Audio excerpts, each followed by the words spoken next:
Boa noite, pessoal. De novo, gostaria de agradecer a todos os convidados, a todos que nos assistem.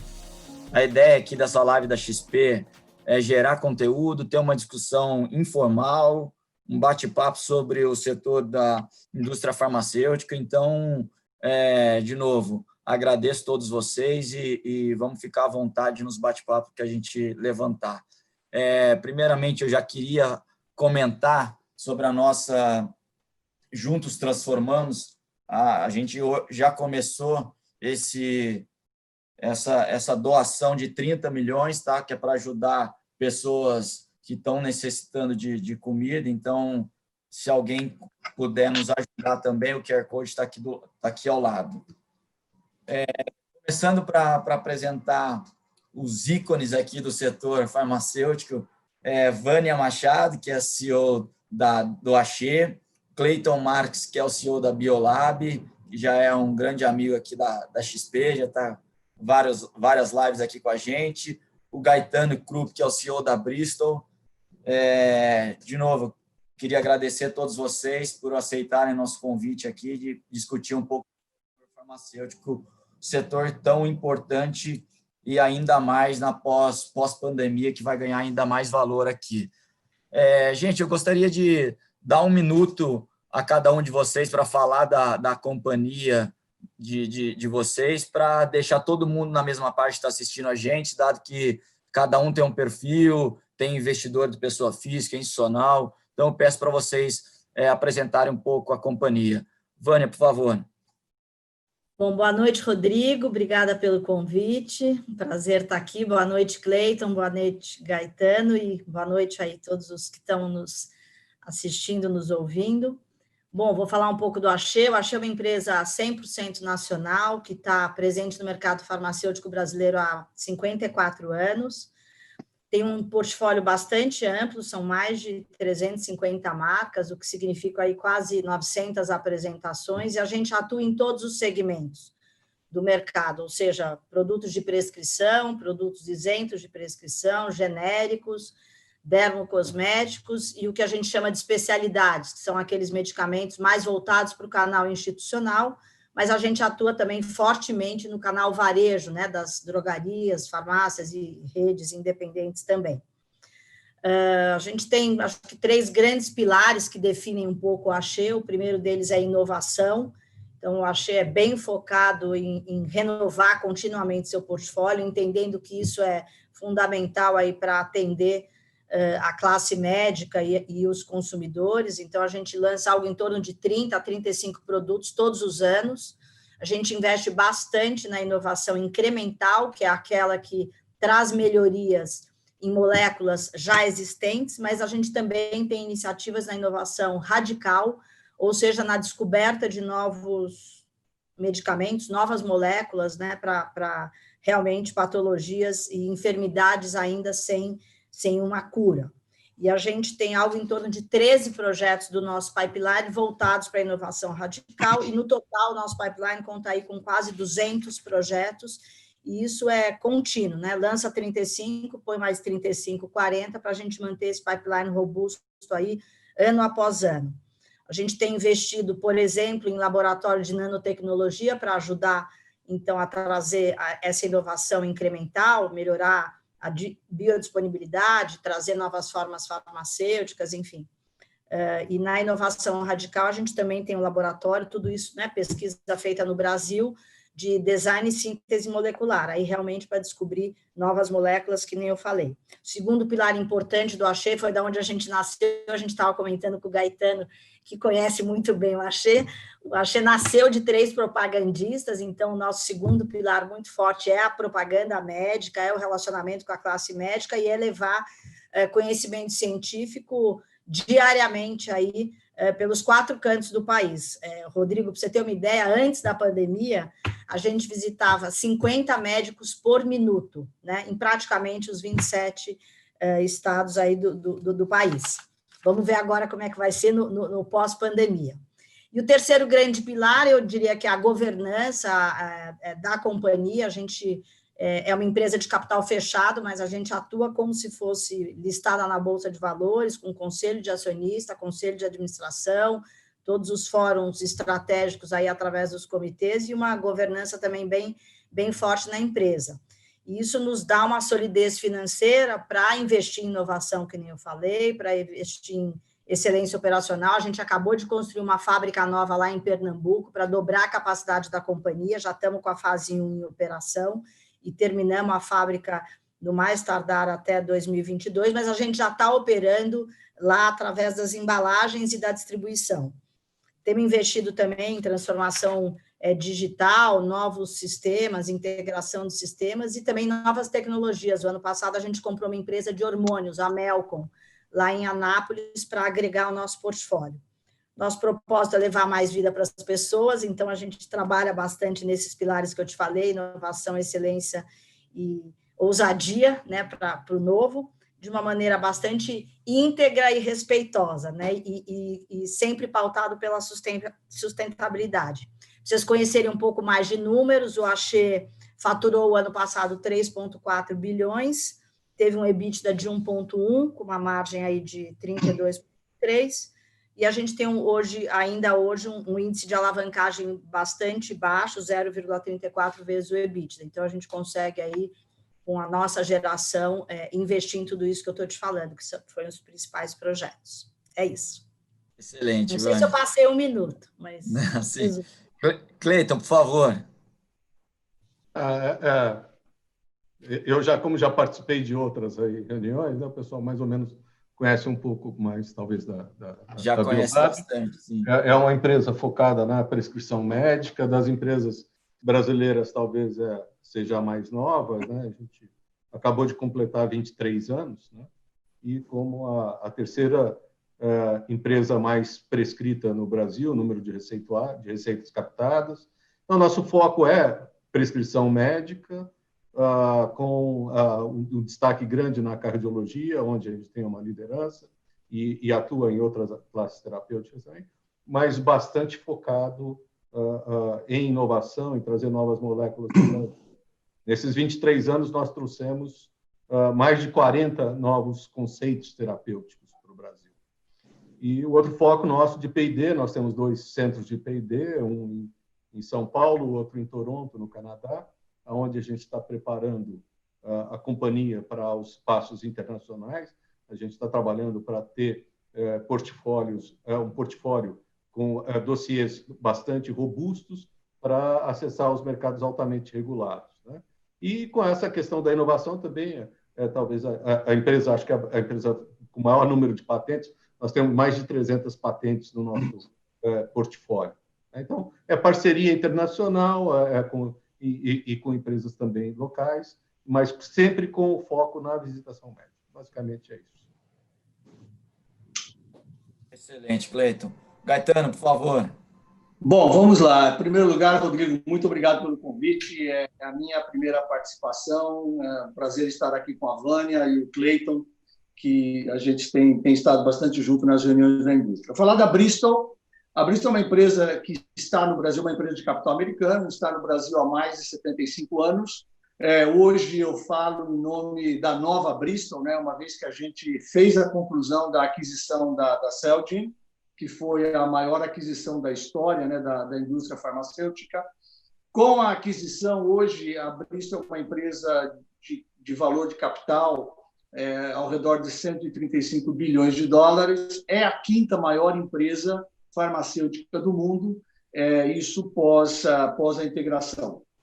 A fundação estratégica da Bristol, desde 2007, a Bristol se reinventou, então hoje nós somos uma empresa que busca ter o melhor da biotecnologia com o melhor da farma, né, em termos de liderança científica. Com a aquisição da Celgene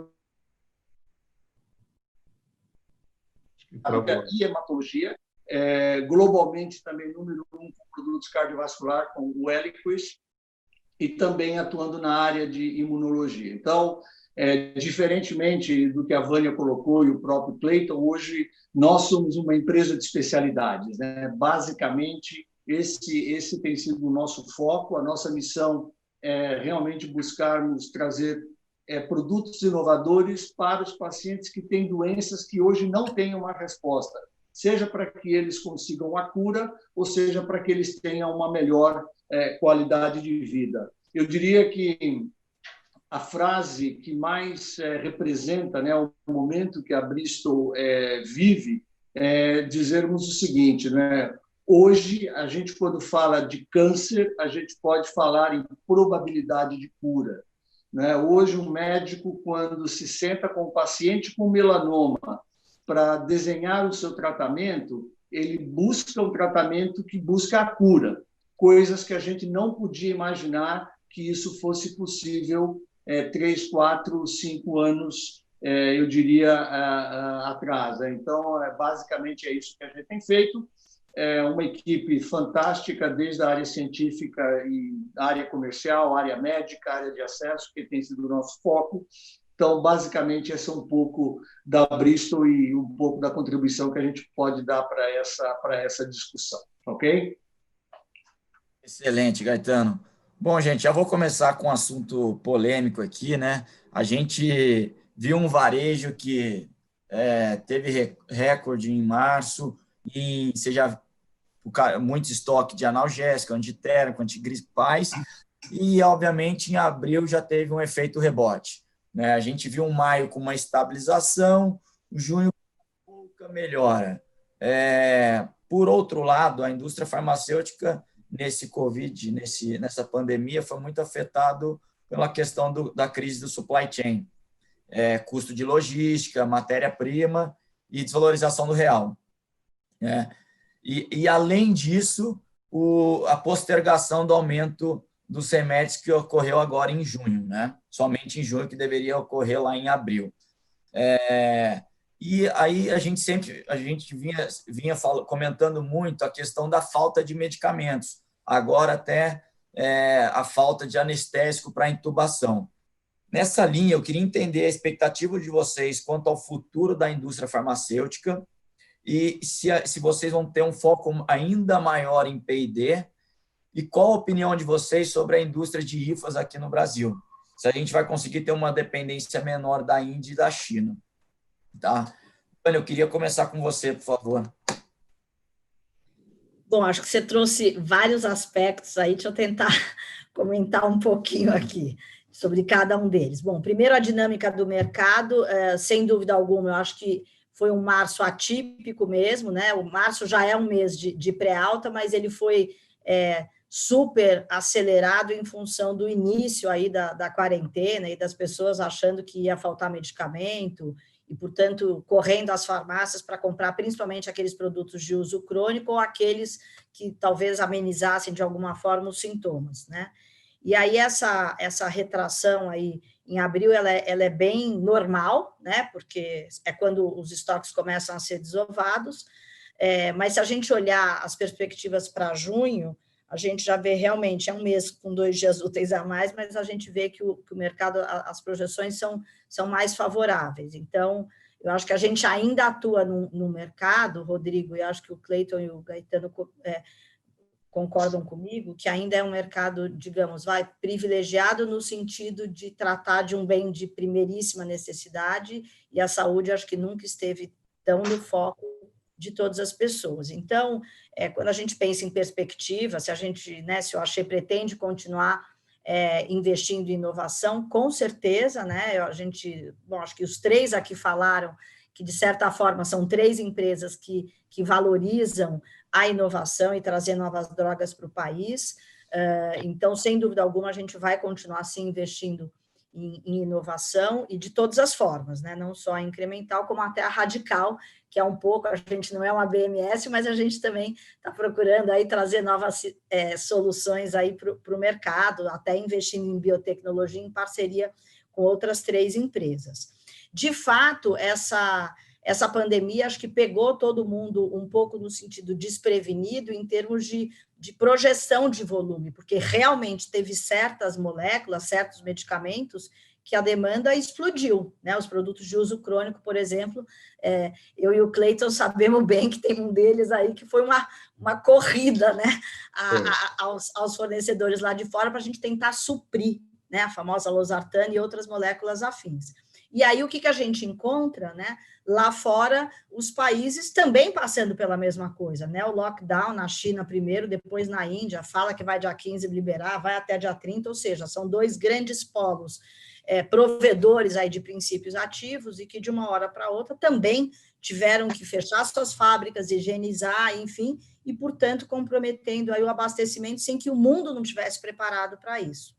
Chegando um pouco no anestésico, é fato, né? Para vocês terem uma ideia, a gente estava comentando aqui, o Axê tem 2 produtos nessa linha, né, de anestésicos que hoje em dia estão sendo bastante demandados para ajudar na intubação dos pacientes da COVID, e o Axê viu sua demanda multiplicar por 5, né? A gente precisou até da ajuda da Anvisa, a Anvisa está sendo bem, eu diria, parceira, está bem sensível a esse problema de abastecimento e, portanto, está ajudando a todas as empresas a ver como é que a gente acelera, né, envolvendo até o Ministério também das Relações Exteriores, às vezes para liberar cargas que estavam lá na China, na Índia, ou às vezes em outros países até da Europa, como é que a gente consegue, porque a gente teve problema também de logística, muitas vezes, o transporte sendo dificultado. Então, no caso de anestésicos, é um fato, acho que todas as indústrias estão tentando, sem dúvida alguma, atender o mais prontamente possível, ampliando lotes de fabricação, e eu acho que espero, né, que a gente consiga, no caso do Axê, estar normalizando aí no mais tardar no começo de agosto, né? A gente já multiplicou por 5 e vai dobrar de novo nesses 2 medicamentos, mas tem um timing, né, que é o lead time de chegar lá de fora até aqui, né? Então, quando sempre importante entender, né, o ciclo de produção. Quando você está falando de um produto injetável, ele chegou à matéria-prima, tem a questão da esterilidade, que leva uma semana, ele vai entrar no processo produtivo, terminou o processo produtivo, você tem mais 15 dias que aguardar para medir, ver se o produto está estéril, se ele vai poder ser aplicado no paciente. Então, não adianta, desse ciclo você não vai fugir. Não vai. E no mínimo, mas por isso que a Vânia está falando, ó, é agosto, porque ela vai gastar julho. Julho você gasta praticamente de esterilidade. Exatamente. Então, está todo mundo, imagino eu, que fazendo o máximo, trazendo por avião, etc., mas, enfim, está todo mundo correndo atrás. A gente, que nem eu falei, já conseguiu multiplicar por 5, devemos dobrar, mas só quando a gente estiver com o princípio ativo aqui, que deve ser em agosto. Eu acho que, não sei, vocês não querem comentar um pouco, daí depois a gente volta também? Essa questão da demanda, né, o que aconteceu em março, o setor se prepara para o mês de março, né? Porque janeiro é um mês parado. As indústrias param, geralmente, de férias coletivas de 15 de dezembro a 15 de janeiro. Então, janeiro já elas suprem o mercado em dezembro, janeiro é um mês bem parado, que as empresas estão voltando, estão treinando suas equipes, estão fazendo isso. Fevereiro, sempre um mês curto, tem carnaval. Então, o mês em março, quando é a pré-alta, aí há um grande abastecimento. E esse ano, não, apesar o mercado estava preparado, atendeu na pré-alta, e que ela não veio, mas teve esse estouro da demanda, né, das pessoas fazerem compra preventiva.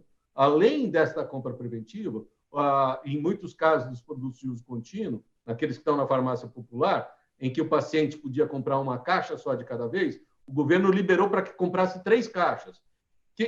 O mercado também não estava preparado para isso. O paciente, para diminuir o risco do paciente ficar andando na rua aí, na farmácia, então ele já leva 3. Mas a cadeia não estava preparada para isso. Então, um produto que você vende lá 1 milhão de caixas por mês, de repente teve uma demanda de 4. Né? Você não chega. Com todos esses fatores que a Vânia falou, de China e Índia, né? O lockdown na China, na Índia, né? Parado, isso foi criando um problema cada dia mais complicado, né? Aí houve, já em janeiro, a suspensão dos voos comerciais, dos voos de passageiro. Voo de passageiro, ele está carregando mercadoria no porta-mala, né? do avião. E passou a não ter problema de carga. E aí a gente consegue, olha, quando você conseguir a matéria-prima, você não consegue, o avião vai embarcar. Né? E então, o que aconteceu? O quilo de um frete aéreo saiu de $5, foi para 25. Né? E com a dificuldade de você arrumar voo, arrumar espaço. Então, todo o setor ficou a impressão assim, olha, o setor farmacêutico, para os outros setores, está uma maravilha, está tudo... Não, nós estamos tendo ainda hoje que matar 2, 3 leões por dia. Tem problemas, você não imagina. Então, quando a gente olha para o meu vizinho aqui e vejo que o cara está fechado, eu estou muito melhor do que ele. Mas não que isso a gente esteja trabalhando tranquilo, está sendo uma série de dificuldades na fábrica, aí dá uma contaminação em funcionário da fábrica, tem que tirar todo mundo daquela área, botar a gente de novo para dentro. Então, é uma sequência. O investimento de P&D, ele vai continuar. A indústria farmacêutica não vive sem pesquisa. Empresas como a do Gaetano nem se fala, que eles estão no estágio que para a gente é um sonho de uma noite de verão. Né? Na hora que ele falou que ele trabalha no mercado de especialidades, pessoas talvez não saibam, as pessoas leigas, o produto de especialidade você não vai achar na farmácia. Você vai achar, são em processos extremamente complexos, né, Gaetano? São processos caros, produtos de alto custo, de alta especificidade, produtos salvadores. É um mercado diferente. Mas do dia a dia nosso, da nossa realidade da farmácia, investir em P&D, tudo isso é uma coisa que vai continuar. Isso faz parte do dia a dia. Fazia ontem, estamos fazendo hoje, vamos continuar fazendo amanhã. Da questão do abastecimento, do supply de matéria-prima, da fabricação, de diminuir a dependência, eu acho que foi muito importante. Agora, o que aconteceu foi um fenômeno, porque não foi sendo valorizado as companhias que trabalhavam nisso. Então, as matérias-primas passaram a ser tratadas como commodities a preços ridiculamente baixos, né? E que passaram a ser fabricados só, então, em China e Índia, por causa do volume e de uma quantidade enorme de incentivos fiscais. Né? E, de repente, o mundo acorda e fala, olha, 100% do mundo hoje depende de Índia e China. Né? Isso não é um fenômeno brasileiro, sul-americano, isso é Estados Unidos, estou falando de Europa, dependente. E está todo mundo voltando, então, para olhar o que a gente chama de pequenas moléculas, são as moléculas de síntese química. Né? Olha, nós temos isso, é uma questão de segurança nacional, porque enquanto não está sendo descoberta a vacina e para outros problemas, está sendo tratado com produtos de pequena molécula. Esses que a gente vê toda hora, dexametasona, deve ter, sei lá, uns 50 anos aí, ou mais. A ivermectina é um produto muito antigo, quer dizer, um produto dos anos 70, se não me engano, quando a Merck Sharp Dohme descobriu isso, que era um produto veterinário. Né? Então, são produtos, mas são eles que nós temos acesso e que estão tratando. Agora, para se produzir isso no Brasil, vai ter que ser uma política de Estado, não uma política de governo. Não pode, olha, está aqui, isso é segurança nacional, nós vamos cuidar e vamos criar um setor por ser um fator de segurança nacional. Tem que ter incentivos para ter competitividade com as outras companhias lá de fora. Porque lá também tem reportagem, inclusive dessa semana, no jornal da Índia, pedindo mais benefícios ainda para aumentar a competitividade deles. Então, para que nós sejamos competitivos, tem que ter benefícios, sim, uma política de governo de longuíssimo prazo, porque nós temos que projetar a fábrica, fazer questões de síntese e de tudo isso, que não é uma coisa que você tem na prateleira que você coloca. Eu fechei a minha indústria química, a Biolab tinha uma indústria química, a Sintefina, que nós tivemos que fechar essa empresa há 8 anos atrás e perdeu uma fortuna na época com isso. O Axê fez uma planta, Vânia, que tinha uma planta fantástica nos anos 70, 80, que virou tudo, acredito que virou, naquela época, virou quase que sucata, porque não teve o que fazer. Por quê? Porque mudou o governo, não é política de Estado, é política de governo. Então, larga e abandona tudo. Então, tem que haver para se fazer essa independência, vai ter que ter uma mudança de mentalidade. Isso aqui é estratégico para o governo. Como estão fazendo, tentando fazer na biotecnologia, que aí eu vou deixar para o Gaetano falar, que é o especialista na área. Bom, deixa eu trazer uma dimensão um pouco diferente com relação a isso, agregando ao que a Vânia e o Cleiton falaram. Claro que os problemas do consumo em função do Covid, toda essa corrida nós sofremos da mesma forma também. Então, nós temos produtos, por exemplo, com altíssimo controle, caso para tratamento de mieloma múltiplo, né, que são produtos orais, ainda não são os produtos infusionais, que também a gente teve uma busca de demanda e que havia um controle para isso. Do ponto de vista dos produtos infusionais para câncer, também houve um aumento de inventário nesse período, como todos nós sofremos. No caso de suprimento, nós produzimos as nossas matérias-primas, a maioria dos nossos produtos são anticorpos monoclonais, então você não tem uma fábrica em cada país, a complexidade é muito grande, e a gente não teve problema de suprimento, enfim, nós dominamos do ponto de vista do ciclo de fornecimento, ele fica todo debaixo do controle da Bristol. Mas aí o que acontece? Acontece um fator muito importante, que foi a tomada de decisão do governo de congelamento de preços. E é isso que começa a complicar um pouco aquilo que a gente pensa do Brasil. O Brasil é um mercado farmacêutico extremamente relevante, nós somos mais de 200 milhões de habitantes, a nossa medicina é extremamente avançada e respeitada, mas as regras elas não têm previsibilidade.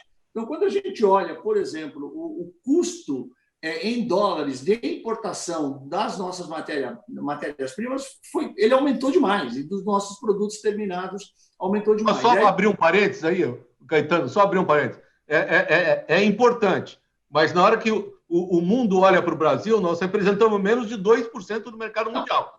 Perfeito. Né?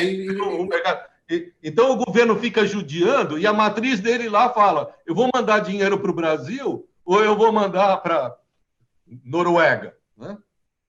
Então, o que acontece? Nós tivemos, com a desvalorização do real, um aumento de custo enorme e o governo simplesmente quebra uma regra do que já estabelecida. O aumento de preço ele é um aumento feito por uma fórmula que pouca gente entende dessa fórmula, não é? Mas ele vinha, o próprio CAD foi contra isso. Então, você cria essa anomalia e você não consegue nem recuperar. O que é interessante é que no mesmo mês em que a gente teve o congelamento de preços, nós tivemos o nosso dissídio, que é o aumento de salário obrigatório. Este a gente não suspendeu. Nós fizemos os aumentos como a indústria, como responsabilidade. Então, o meu ponto aqui qual é? São duas coisas que afetam o Brasil nesse aspecto. O primeiro é a relevância. A gente perde relevância quando você compete por um investimento. Não porque o Brasil é pequeno, como o próprio Cleiton falou, mas é porque nós não temos previsibilidade. Você começa a olhar para o mercado, nós estamos falando de que os investimentos de pesquisa e desenvolvimento, principalmente no caso de descobrimento básico, são investimentos 5, 7, 8 anos. Você gasta 1,5, 1,6 bilhões de dólares antes que você possa trazer um produto. E aí, obviamente, a chance que a gente tem de trazer investimentos para o Brasil do ponto de vista de estudos clínicos, ela diminui por essa falta de previsibilidade, ok?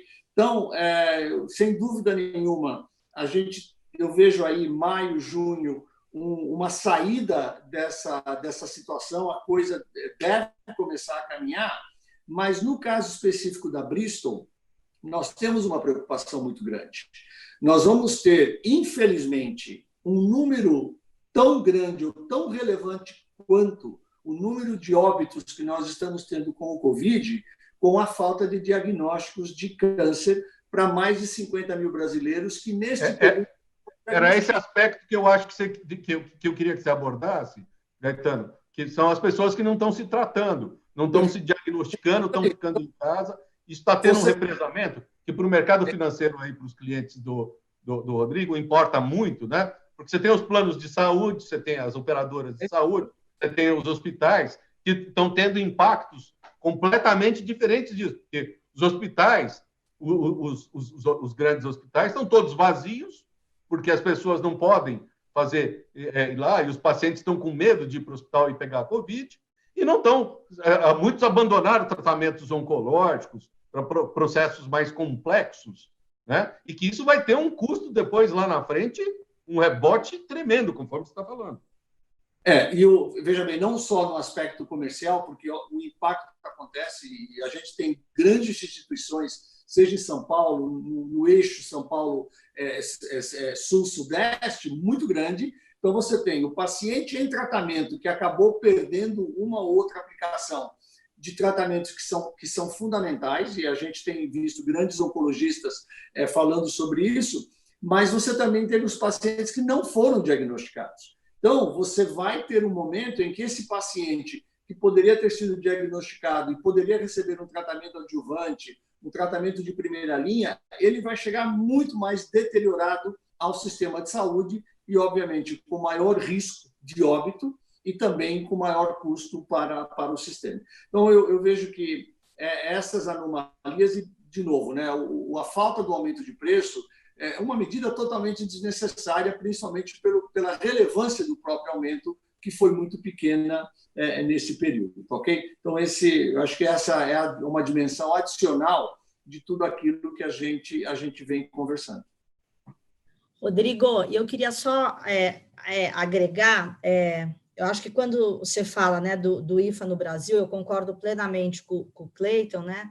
É claro que, se a gente pensar estrategicamente, é óbvio que seria ideal diminuir a dependência e não ficar, muitas vezes, refém, né, de outros países para você tocar a tua operação no Brasil. E a gente já teve reunião até com o ministro Marcos Pontes por 2 vezes, onde ele é um forte entusiasta disso, de desenvolver a indústria de IFAs no Brasil como efetivamente uma coisa estratégica para o país, mas eu concordo com o Cleiton. Se não houver uma política, né, que efetivamente ajude, que trate, por exemplo, da competitividade do custo do Brasil, dificilmente a gente vai conseguir levar isso adiante. Até porque tem várias etapas que vão continuar sendo fabricadas lá fora, né? Tem vários intermediários até chegar aqui. Hoje a gente vê algumas indústrias nacionais fabricando IFAs, mas eles fazem 3, 4 etapas, e tem outras 2 que continuam sendo feitas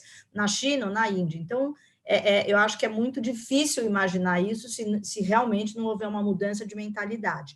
Por outro lado, eu acho que o que a gente pode pleitear é cada vez mais uma Anvisa sensível a essas dificuldades e que, portanto, adote medidas que foram agora implementadas pela Covid, mas que, de repente, virem medidas perenes, né? Então, achar um segundo fabricante de um IFA, mesmo que não seja comprado, que não seja produzido no Brasil, seja comprado fora, mas hoje demora 3, 4 anos para você achar um segundo fornecedor de um princípio ativo. E agora foi a pandemia, mas, sei lá, 2 anos atrás, teve um problema na China porque eles queriam acabar com a poluição e mandaram fechar um monte de fábrica. E aí a gente ficou sem princípio ativo, e aí a gente demora 3 anos. Então, agora tem a 348 famosa, que todo mundo está usando, que é para acelerar o abastecimento por conta da pandemia. Mas, por exemplo... Termina em setembro, né, Vânia? Pois é, e o que a gente está todo mundo pleiteando, né? O Sindusfarma, a Farma Brasil, está todo mundo tentando sensibilizar para que a Anvisa, por exemplo... Só abrindo um parênteses, Vânia, no que você está colocando, quer dizer, é transferir mais a responsabilidade pela empresa, né? Que nós somos empresas responsáveis e a gente sabe aonde nós estamos no produto que a gente está mexendo, quando nós conhecemos profundamente isso, a estabilidade de um determinado sal, não. Então, é uma transferência de responsabilidade para que realmente a empresa possa assumir sempre com eficácia e segurança, que não se discute quando você fala de remédio. Então, acho que a gente está tendo bons exemplos agora e a gente espera que a gente consiga esse diálogo para ir acelerando as medidas que propiciem a gente trazer mais inovação mais rapidamente, a gente ter a tal da segurança política e econômica que o Cleiton falou, por exemplo, para as PDPs, né? Quem trabalha com biotecnologia, o Gaetano é o expert aí, nós, através da Bionoves, também, quer dizer, de repente, vai mudar a regra da PDP, e aí, o que você faz com uma fábrica já construída? Então, tem certas medidas que talvez a Covid dê uma acordada e que possa ajudar a acelerar. Nessa linha que... Claro, vai lá, Gaetano. Só para trazer um exemplo, é muito interessante, né? Nós somos um país fantástico, porque quando a gente quer fazer alguma coisa e a gente realmente se une, a gente consegue. Então, vou dar um exemplo positivo no meio de tudo isso, né? O Brasil, sem a menor sombra de dúvida, tem o melhor programa de HIV e AIDS do mundo, ok? Então, você tem hoje, no país, 100% de qualquer paciente diagnosticado com HIV e AIDS, ele recebe 100% do seu tratamento pelo governo. Quer dizer, o SUS funciona para HIV e AIDS de uma maneira que não funciona para uma série de outras classes terapêuticas. Você vai morrer de câncer sem tratamento pelo SUS, mas não vai acontecer com HIV. E dentro dessa política de governo, houveram períodos em que houve um incentivo para as famosas PDPs, para a transferência de tecnologia. Então, no mercado de HIV, essa foi uma política de governo que ela passou vários governos e ela foi concluída. Então, eu posso te dizer, por exemplo, este ano, nós temos uma matéria-prima, um produto, o atazanavir, que faz parte do tratamento de HIV, em que nós, Bristol, transferimos a tecnologia para a fabricação do IFA para a Nortec, e a Nortec vai fornecer o IFA para Farmanguinhos, e os primeiros lotes do atazanavir 100% brasileiro estão saindo agora. E esse é um processo que praticamente tem levado mais ou menos 9 anos. Então, quando você se propõe a ter uma política de longo prazo, onde você realmente coloca os players, né, os jogadores que fazem parte desse processo, as coisas acontecem. Então, a pergunta é por que isso também não é feito com o setor privado, onde você tenha um incentivo para poder fazer um investimento numa fábrica de IFA, para você trazer isso que hoje, numa crise como o Covid, a gente viu que é um problema. Então, dá para fazer. Quando você tem boa vontade, você olha num horizonte de longo prazo e você cria os incentivos corretos, é possível fazer. E hoje o Brasil está totalmente independente, pelo menos do tratamento do HIV com o atazanavir no Brasil. Um pouquinho de experiência que eu tenho do setor, eu te diria que a questão do HIV ela foi dada uma importância porque ela envolve sexualidade e esse tema é um tema que dá notícia da imprensa e da repercussão. E que verminose não dá notícia, então a criança pode morrer por verminose, mas não pode morrer por HIV. Né? Então, são essas distorções que a gente convive no dia a dia aqui no Brasil e que chega ao ponto, por exemplo, do governo, eu não vou pagar mais do que R$1 por uma injeção de penicilina. Aí o que acontece? Uma penicilina o cara não tem para tratar um reumatismo na infância que depois vai criar um problema de válvula cardíaca quando o paciente estiver maduro, que não foi tratado por uma penicilina, que se ele, em vez de pagar R$1, ele pagasse os 3 ou os 4 que custa, não ia dar depois 30% dos transplantes de válvula cardíaca. Então, é entender a saúde com quem entenda, né, que seja realmente um profissional, como a gente teve no passado, a Dib Jatene, que fez políticas importantes, e não seja um caso político, mas sim pessoas que entendam de saúde para dar a devida importância nesse caso. Nessa linha até que eu ia perguntar se vocês enxergam alguma grande alteração regulatória em geral, assim, até porque a gente estava conversando, Gaetano, o Senado aprovou o PL que obriga a cobertura de tratamento de câncer via oral recentemente e vai para a Câmara, né?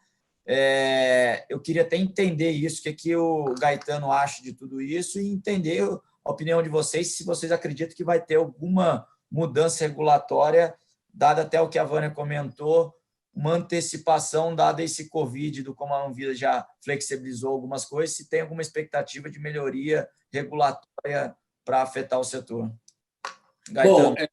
Bom, eu posso iniciar, sem dúvida nenhuma, a minha expectativa e a esperança em nome dos pacientes com câncer é que sim. Né? Essa é uma outra anomalia brasileira. Então, vamos lá. Você desenvolve produtos para câncer. Então, hoje a gente procura desenvolver produtos, por exemplo, a gente tem produtos que você usa uma tomada a cada 4 semanas, né, para que você não precise voltar para o hospital. Mas se o produto que você registra na Anvisa, recebe o preço da CEMED e lança no mercado, você tem que tomar esse produto no ambulatório porque ele é injetável, automaticamente a saúde suplementar vai incluir esse produto no reembolso. Então, você está coberto dessa forma. Se você tem o produto aprovado pela Anvisa, aprovado pela CEMED, para tratamento de um câncer grave, mas o produto é de forma oral, ou seja, muito mais simples, muito mais eficiente, aí você tem que esperar este ano, por exemplo, praticamente 3 anos para que haja uma discussão a fim de avaliar se a saúde suplementar vai reembolsar ou não. Vai incluir na lista ou não, né? Exatamente. Então, não faz o menor sentido isso, né? Então, você pode até argumentar que algumas classes terapêuticas tenham ou não tenham prioridades. Eu não vou entrar nessa discussão, que é o exemplo que o Cleiton deu. Você deu uma prioridade para o HIV que você não dá para uma outra classe terapêutica. Mas quando você fala de oncologia, de câncer, seja o câncer sólido ou câncer hematológico, quando você tem o produto injetável, produto infusional, você entra na lista de reembolso e o oral não entra, isso é inadmissível. E hoje... Caetano, se o paciente se internar e tomar o comprimido no hospital... Aí ele recebe. É muito louco. Não faz o menor sentido isso, né? Então, eu espero, e a aprovação no Senado ela foi unânime praticamente, e eu espero que isso siga adiante, porque hoje, por exemplo, deixa eu dar um exemplo, porque quando você tem alguém perto de você com câncer e você conhece alguém, a tua opinião muda, e muda para os políticos e muda para os tomadores de decisão. Então, hoje, um paciente que é diagnosticado com mieloma múltiplo, ele vai ser diagnosticado mais ou menos ao redor dos 60 anos, enfim, mais ou menos a maioria nessa idade. Eu digo para você que com os tratamentos orais hoje disponíveis, este paciente só vai a óbito por qualquer outra doença, mas não pelo mieloma mais. Então, nós passamos de uma expectativa de vida há 2 décadas atrás, em que o paciente com mieloma poderia ter uma expectativa de viver 5, 6, no máximo 7 anos, porque ele vai viver 20 anos. Ele não vai morrer mais disso, né? Esse câncer passou a ser um tratamento crônico. Agora, o produto é oral. Então, hoje, o produto está no mercado, ele não entra na lista da ANS e não faz o menor sentido. Então, eu espero que isso seja aprovado. Os pacientes com câncer precisam desses tratamentos e nós estamos desenvolvendo formas farmacêuticas que sejam cada vez mais fáceis. Quer dizer, você não precisa entrar e tomar uma infusão e aquela coisa toda. Então, não tenho dúvidas, eu acho que Vânia e Cleiton concordam comigo nesse aspecto em todos os sentidos. Concordo plenamente. Esse é um pleito aí da indústria. Por exemplo, onde é que a Anvisa pode ajudar? Né? Eu já falei um pouco do abastecimento, da 348 virar perene e não acabar em setembro, para ajudar você buscar o segundo fabricante, enquanto não tem uma política pública que nos ajude, nos incentive a realmente fabricar no país. Mas, por exemplo, outra área é inovação incremental, isso que o Gaetano falou. O oral, sem dúvida, é uma melhoria na administração para o paciente. A gente tem hoje um pleito grande na Anvisa sobre precificação de inovação incremental, porque se você não conseguir precificar o investimento que você está fazendo para trazer uma melhoria para o paciente, através, por exemplo, de uma nova forma farmacêutica mais cômoda na administração, você vai acabar desincentivando, né? O que nem o Gaetano falou, você desenvolve o oral, mas não consegue vender, né? Não consegue ser reembolsado por todo o investimento. Então, esse é um pleito que a gente tem feito, acho que a Anvisa também está sensível a isso, por exemplo, na precificação dessa inovação incremental. Outra área que eles podem nos ajudar, na celeridade dos registros de inovação, quer dizer, acho que existem uma série de dados, de estudos feitos fora do mundo, em todas as partes do mundo, fora do país, desculpa, que podem ser utilizados para acelerar as famosas 4 fases aí que, no mínimo, se leva de desenvolvimento de um produto. Então, acho que também, se a Anvisa se sensibilizar de que, usando dados já disponíveis lá fora, você consegue comprovar segurança e eficácia, que são fundamentais para qualquer aprovação, a inovação também consegue trazer mais celeridade e mais benefício para a população. Só dentro disso que você falou, esse ano a gente teve o nosso produto, que foi o recorde histórico, talvez um dos mais interessantes casos da indústria farmacêutica. Nós gastamos 12 anos para registrar. Um produto que está lançado no mundo inteiro, tá no FDA, é um dos produtos mais judicializados no Brasil. As pessoas tinham que ir na justiça para conseguir importar o produto e foram 12 anos para registrar o produto. Isso foi nosso recorde absoluto. Rodrigo, acho que esse tema a gente conversou um pouco e talvez alguém outro dia me perguntou se a imagem da indústria farmacêutica durante o Covid ou pós-Covid, se ela vai melhorar ou ela vai piorar, como é que ela vai ficar, né?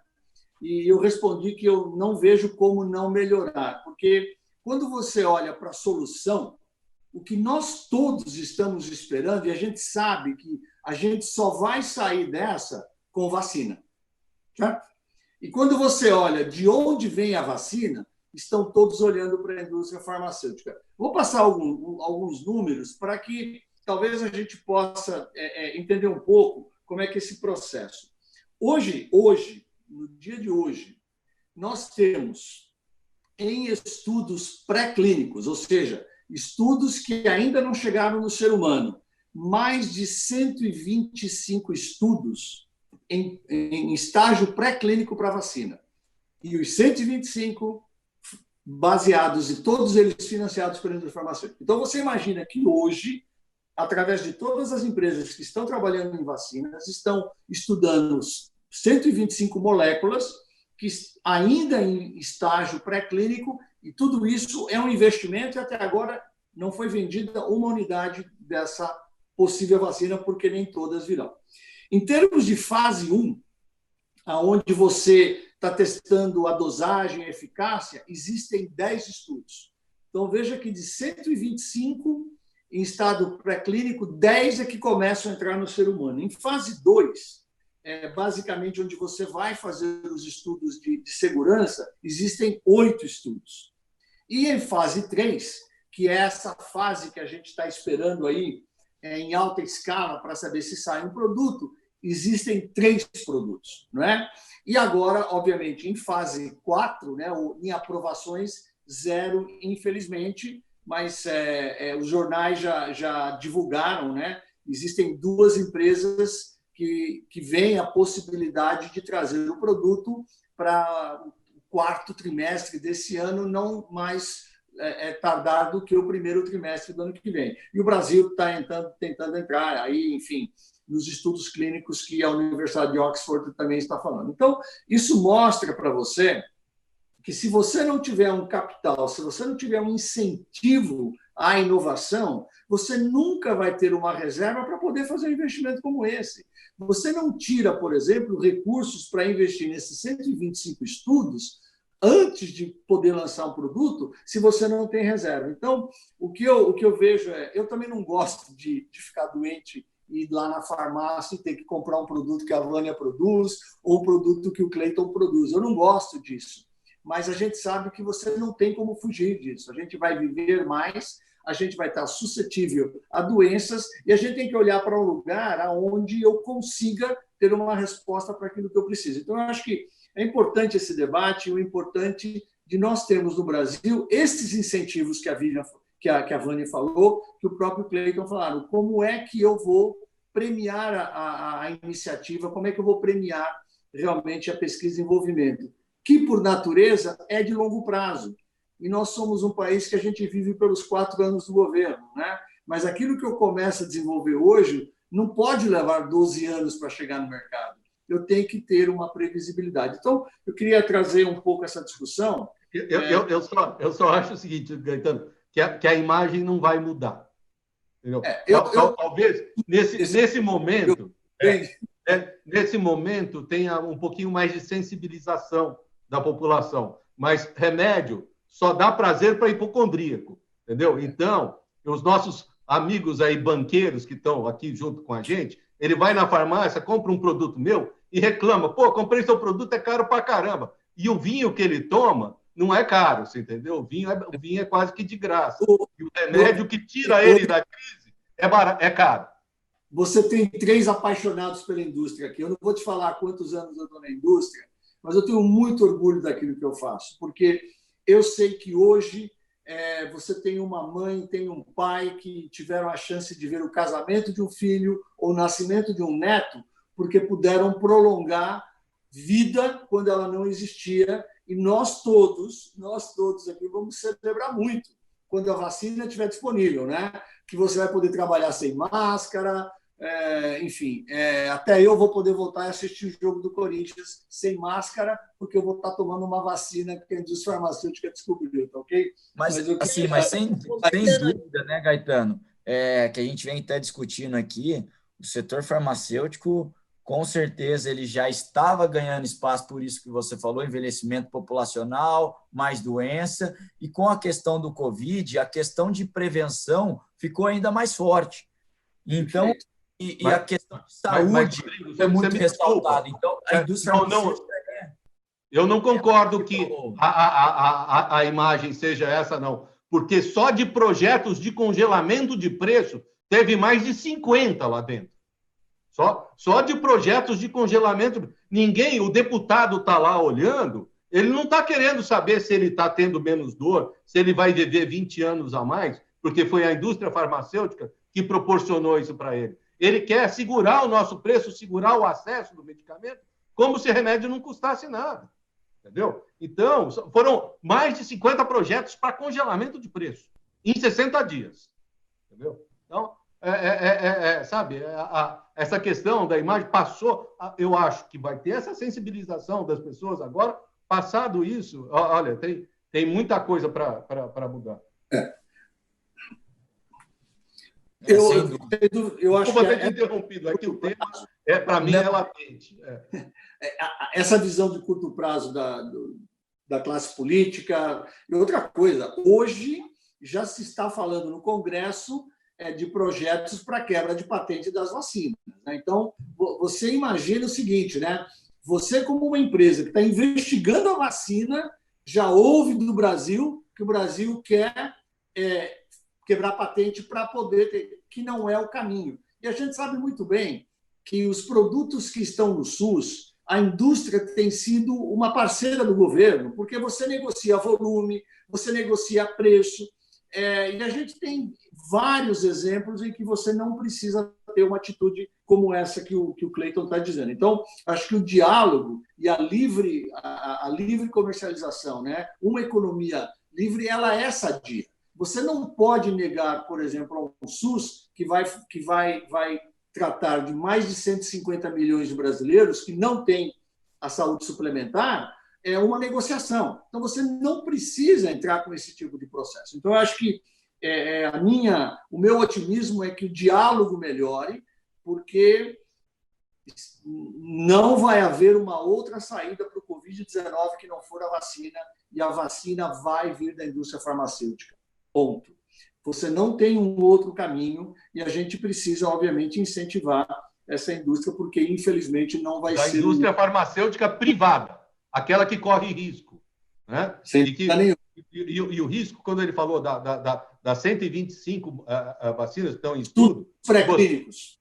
E você aprende bastante, nós que já militamos nisso há muito tempo, que gente é rato.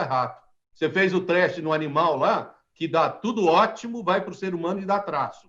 Né? Não acontece nada. Então, é risco absoluto. Por isso tem que ser remunerado, por isso que tem que ter margem, tem que ter EBITDA relevante, que é para poder fazer investimento em pesquisa.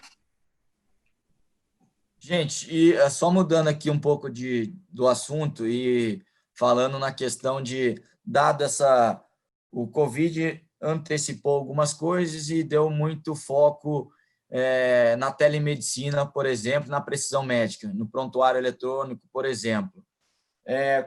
Eu queria entender um pouco a opinião de vocês, o que isso pode impactar na indústria farmacêutica, olhando um pouco o negócio do Cleiton e da Vânia. Vocês têm uma força de propagandista muito, muito grande. Esse mundo digital, ele pode afetar alguma coisa, um novo modelo de como a relação do propagandista com o médico, ou não? Qual que é a opinião de vocês nessa frente também? Bom, Eu acredito que, assim, o papel do propagandista, seja presencial ou virtual, vai continuar sendo fundamental, né, para poder divulgar aí e fazer o contato e o conhecimento científico na classe médica. Agora, sem dúvida alguma, acho que não dá para a gente negar que a transformação digital, se bem utilizada, vai agregar e melhorar o engajamento dos nossos stakeholders, sendo o médico, sem dúvida alguma, um elo bastante importante na cadeia. O Axê vem trabalhando com visitação virtual há mais de 4 anos, né? Além de ter uma força bastante robusta no campo, a gente já vinha trabalhando com essa visitação virtual por entender que tem médicos que preferem o relacionamento através de uma ferramenta virtual, onde ele agenda o horário que ele quer, onde ele consegue fazer o atendimento aos seus pacientes ao longo do dia, onde ele consegue pedir uma amostra, onde ele consegue tirar uma dúvida, enfim.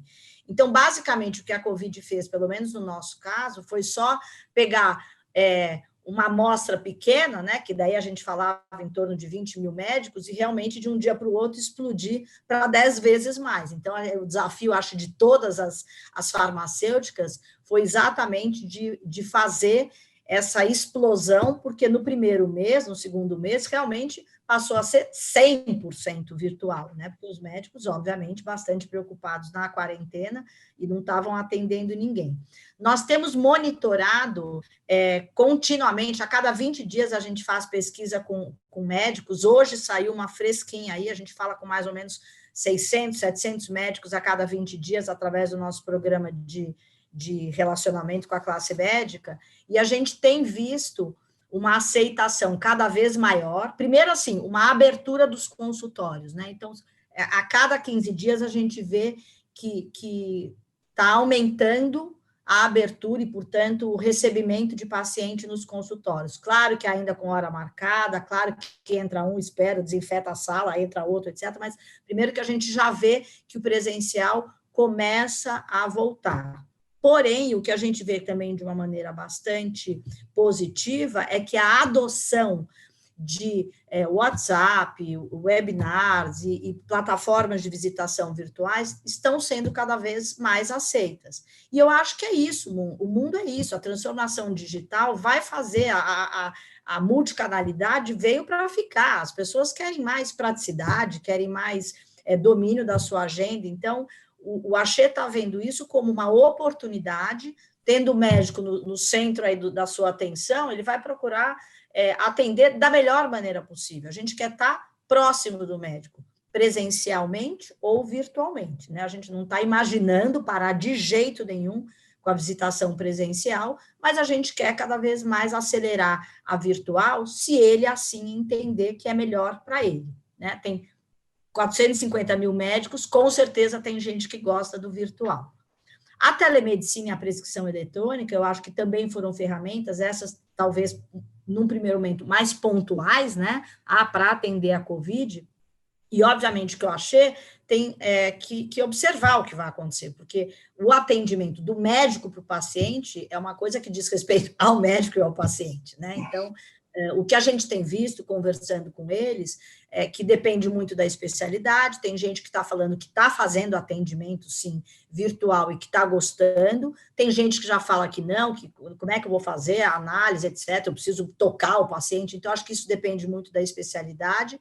Acho que, sem dúvida, é uma coisa que deve ficar, sim, talvez não adotado para 100% das especialidades, 100% das consultas, mas, sem dúvida, vai viabilizar acesso para regiões mais remotas. Então, acho que tem, de novo, né, o virtual, o digital veio para ajudar. A gente não pode negar isso em N esferas, na inovação também, no engajamento, no back-office das empresas. Então, eu acho que, agora, claro, a gente tem que tomar cuidado. Então, receituário eletrônico, por exemplo, claro que você tem que tomar cuidado, isso com a segurança, com a autenticidade. Então, todo certificado para comprovar que a receita efetivamente é da pessoa que está dizendo que é. Então, acho que tem agora que parar e começar a discutir isso, e começar a impor regras, né? Um banco de dados único, segurança na certificação. Mas, assim, na visão do Axê, isso veio para ficar, né? Não quer dizer que é 100%, mas eu acho que dificilmente vai ser 0%. E o Axê vai procurar atender o varejo e o paciente, obviamente, com quem a gente já fala virtualmente há muito tempo através da nossa PBM, são mais de 15 milhões de pacientes. A gente vai procurar colocar esses 3 grandes clientes no centro e atendê-los da melhor maneira possível. Eu acho que veio para ficar. Eu acho que veio também, concordo com você. Acho que na relação com o médico, ela não vai ser tão intensa, ela vai ser uma ferramenta. O que aconteceu, como a Vânia falou, todo mundo teve que recolher as equipes, o pessoal ficou trabalhando de casa, e como o médico estava com o consultório vazio, ele até foi um pouco mais receptivo para atender um WhatsApp, atender uma ligação. Voltando à vida normal, ele não está aguentando mais atender ligação de representante no WhatsApp, e ele está pedindo a visita e está pedindo a questão da amostra grátis. A gente tem também a nossa plataforma aqui, que foi muito interessante, uma medida que a gente viu ontem, chama Biolab Studio, e a gente vem agregando em torno de 2.500, 3.000 médicos todos os meses nessa plataforma. Que legal. No momento que meus reps saíram do campo, esse número de adesão caiu para menos de 200. Então, olha como o rep é importante para ser um vetor da plataforma digital. E a plataforma digital é uma área de conteúdo, né? Quer dizer, como é que você recebe o médico bem? Você tem que dar para ele coisa que ele não tem acesso. Então, como hoje, está todo mundo fazendo live, botando o médico, os caras já não estão dando conta mais, porque são todos os laboratórios, passa a ser um negócio complicado. E nada disso vai mudar o contato pessoal. Não existe nenhum banco mais eletrônico do que vocês. Entendeu?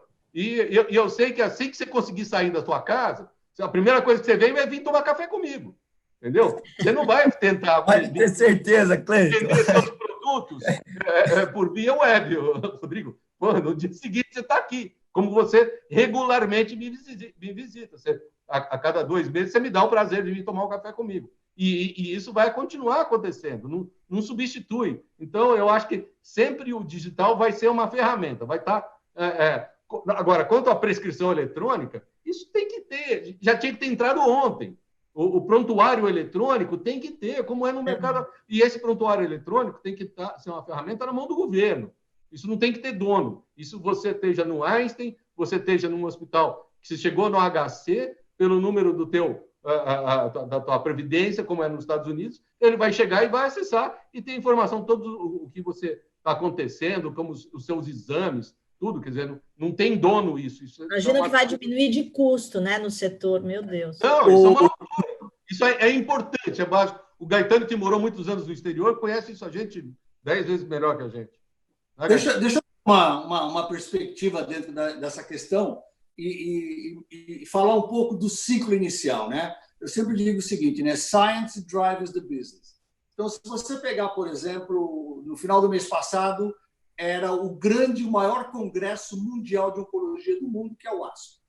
35 mil médicos, lá em Chicago, não aconteceu.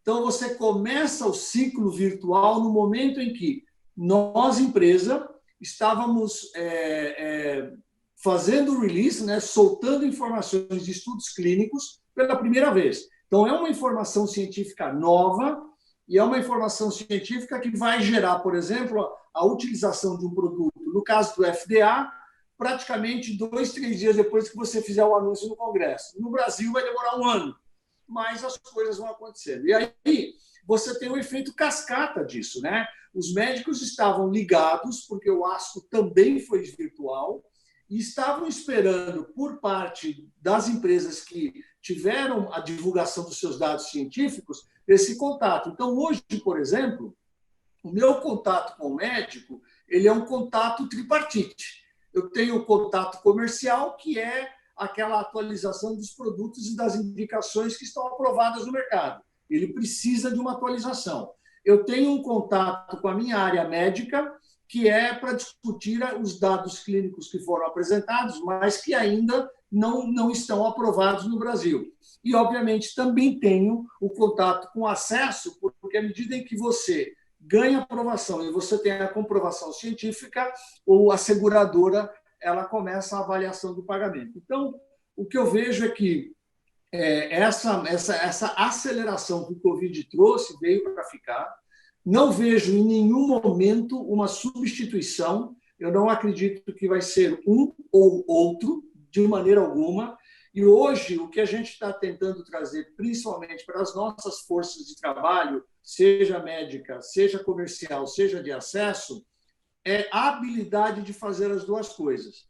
Então, você pode ter, por exemplo, um dia, na segunda-feira, poxa vida, vou trabalhar na Beneficência Portuguesa e as coisas serão face a face, eu vou estar lá fisicamente. No dia seguinte, eu vou fazer algumas visitas virtuais, porque eu tenho um grupo de médicos que eles se adaptaram melhor à visita virtual. O que é importante é que eu não vejo, por exemplo, que você vai ter uma especialidade dentro da área dizendo, olha, eu tenho um grupo que só faz virtual, eu tenho um grupo que só faz presencial. Eu não vejo dessa forma. Então, híbrido, né?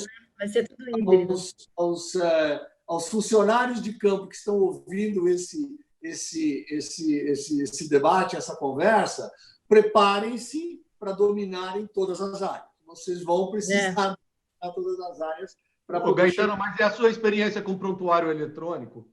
Bom, vou chegar no prontuário eletrônico. Eu estava conversando com o Rodrigo, eu falei, o prontuário eletrônico talvez é a maior oportunidade de ganharmos eficiência e redução de custo que a gente tem. Eu estava dizendo para ele o seguinte, hoje eu vou fazer um check-up pela minha empresa, eu chego de manhã às 7 horas da manhã no check-up, a primeira coisa que é feita é o seguinte, o pessoal tira a minha estatura e tira o meu peso. Eu estou dizendo isso no mesmo local. Eu vou de sala em sala, a enfermeira chega para mim e pergunta o meu peso e quer me pesar de novo. Eu não acredito que isso aconteça. Ou seja, você não consegue pôr num iPad a informação que você tirou de mim às 7 horas da manhã. Então, o que acontece hoje? Você tem, principalmente, um paciente com câncer, que tem uma série de dados e que, de repente, você quer ouvir uma segunda opinião, você começa tudo de novo. Então, até o tipo sanguíneo você tem que descobrir. Então, essa ineficiência do sistema, e é algo que a gente tem que fazer com que aconteça, ela vai diminuir os custos, porque os custos de medicamentos no sistema de saúde não passam de 15%. Então, quando a gente leva a culpa de tudo aquilo que está acontecendo, e eu não vou reembolsar o produto para câncer oral, porque vai onerar o meu gasto, não é verdade. O maior gasto não está nisso. Existe uma série de outros fatores que estão levando para isso. Então, eu não tenho a menor dúvida, hoje nos Estados Unidos você tem um app, da mesma forma que hoje você pode transferir o número de celular para qualquer operadora, você leva o dado com você. Então, você vai mudar, você resolveu mudar o seu plano de saúde, você vai levar o dado e vai dizer, olha, é isso que eu tenho, os meus exames foram esses e tudo mais. Né? Então, sem dúvida nenhuma, Cleiton, é uma das áreas de maior oportunidade para que a gente possa ter ganhos. E eu estou feliz de ver algumas startups, principalmente, não tenho nenhum problema em dizer aqui que o grupo que trabalha no Einstein e com uma série de incubadoras, a gente está vendo grande progresso nisso. A importância você vai sair do piloto para o maior, é o que você falou, quando é que isso vai chegar no SUS e você vai poder ter essa informação totalmente disponível. Né? Então, é isso. Gente, chegando no final aqui, a gente já está com 1h15 de live. Tínhamos muito assunto aqui de falar de medicamento contra o Covid, discussão se a gente vai ter capacidade para produzir isso, do que já foi discutido bastante.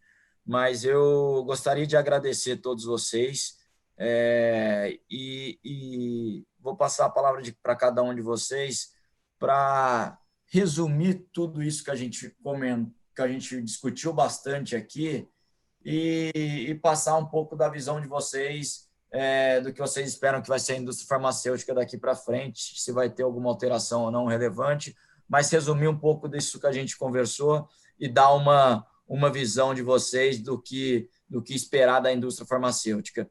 Cleiton, vou começar com você. Muito obrigado pela participação, como sempre. Já é de casa aqui da XP. Muito obrigado. Não, eu sou um otimista, acredito na indústria farmacêutica. Eu nasci no setor farmacêutico, né? Minha vida toda está aqui dentro.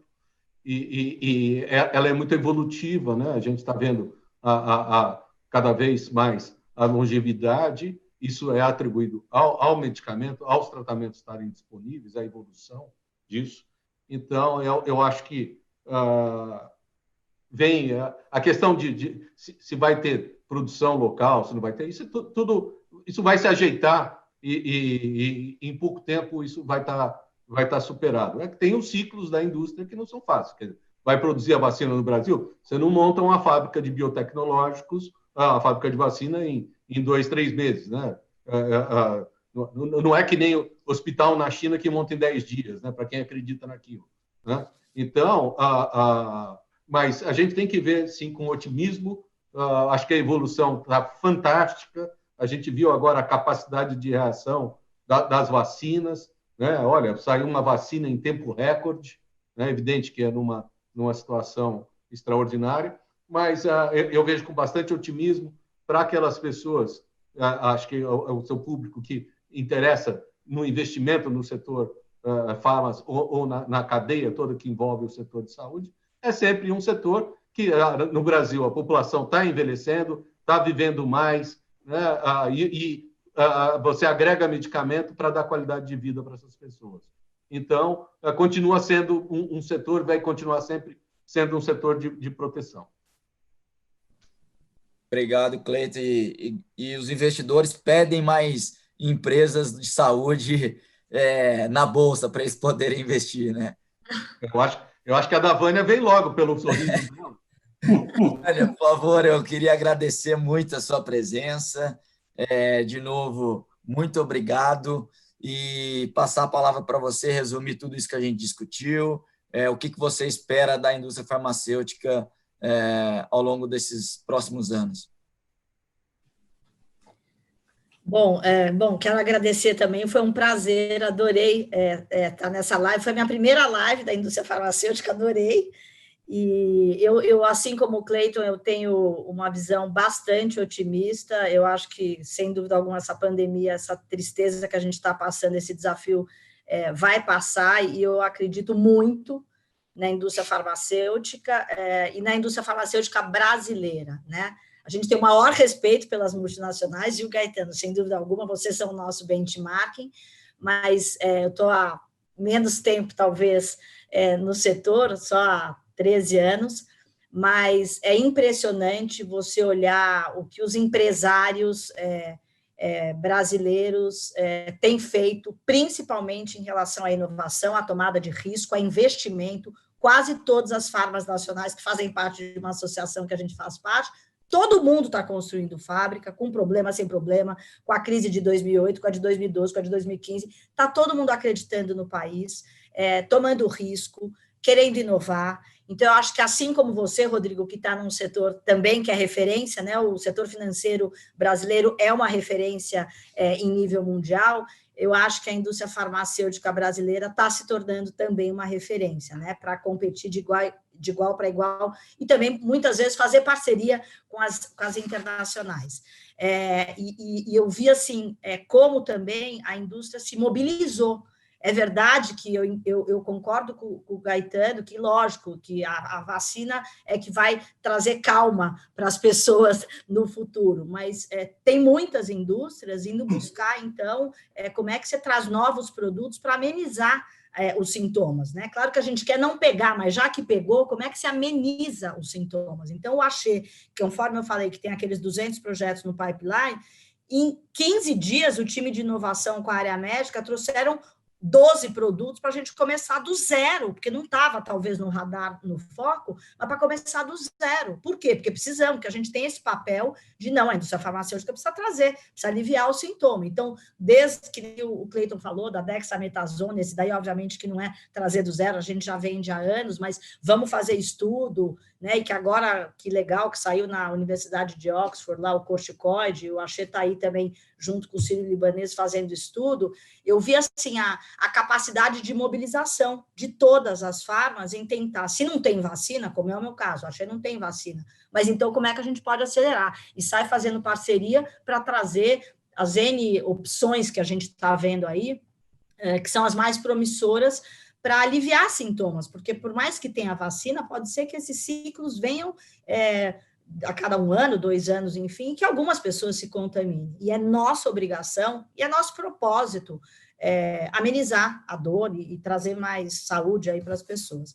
Então, bom, eu achei a minha primeira indústria farmacêutica que todo mundo falava, o dia que você entrar, você não vai querer sair, né? E é verdade, é apaixonante, eu tenho um super orgulho da indústria farmacêutica brasileira e espero continuar contribuindo aí para a saúde dos brasileiros. Obrigada de novo pelo convite.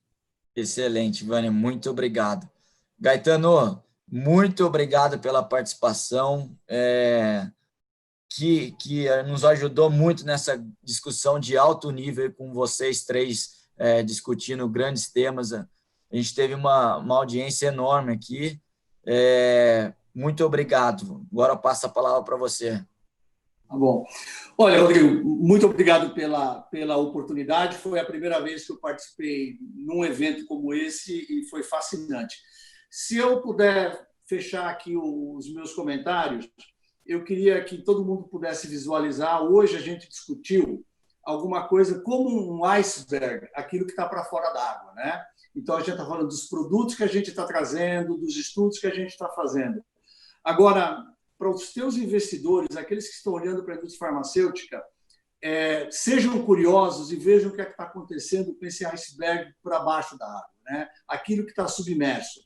Então, a gente está olhando assim para um futuro onde a ciência, através dos biomarcadores, vai ajudar a cada um de nós para que você não tenha desperdício.